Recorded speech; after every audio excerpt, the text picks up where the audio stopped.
Hi, I'm Kara and welcome back to Raising Rogers. Today the book we're going to be talking about is Polly and the Screen Time Overload. This book is by Betsy Childs Howard, illustrated by Samara Hardy. You may remember a book that I've already reviewed called Arlo and the Great Big Cover-Up. That book is by the exact same author. So Polly and the Screen Time Overload is such an applicable book for our littles. I'm going to put the age range on this between maybe 4 to 8 or so, maybe even beyond, and you'll understand why as we read the story. So this book is about a little girl named Polly who every year for her birthday goes to her grandparents' farm and spends a whole week. So when she gets there, she gets a present from her Aunt Patty, and it is a brand new iTab. And you guys know what we're talking about here. She gets a brand new iTab and she's so excited. It's the gift she's always wanted. And she says goodbye to her mom, and Polly starts playing on her brand new iTab. And she plays on it almost the whole week. She doesn't spend time with her grandparents. She doesn't spend time with her cousins. And she's not able to do all the fun chores on the farm, like feeding the horses and the pigs and helping pick blueberries from the blueberry bush. She's just on the tablet all week long until what happens? Except the dreaded battery dies. And so she's forced to plug up her iTab while it charges and go outside. So she goes outside with her granddad, who's helping feed their horse named Mustard. And so they're talking about the iTab, and Polly's kind of sad because her iTab died and she can't play it anymore. Polly says, I really love my iTab.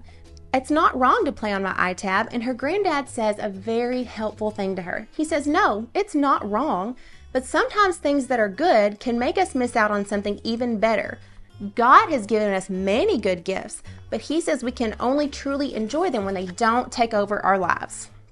So Polly and Granddad have a really good talk, and Polly starts helping out on the farm and doing all the fun chores that she's missed out on all week and playing with her cousins. And then she goes to dinner later, and they're talking about all the fun times she's had while she's not been on her iTab. Polly says, do you think it would hurt if her Aunt Patty's feelings if I put my iTab away for the rest of the time here? I don't want to miss out on all the really fun things because I'm stuck in front of a screen. And Grandpa says, I think that would be a very wise idea. So again, this is super applicable to our littles, even my kids. My kids love their iTab because there's so much stimuli and there's so many fun games they can do on there. But in the very front of this book, it starts with a Bible verse. 1 Corinthians 10:23.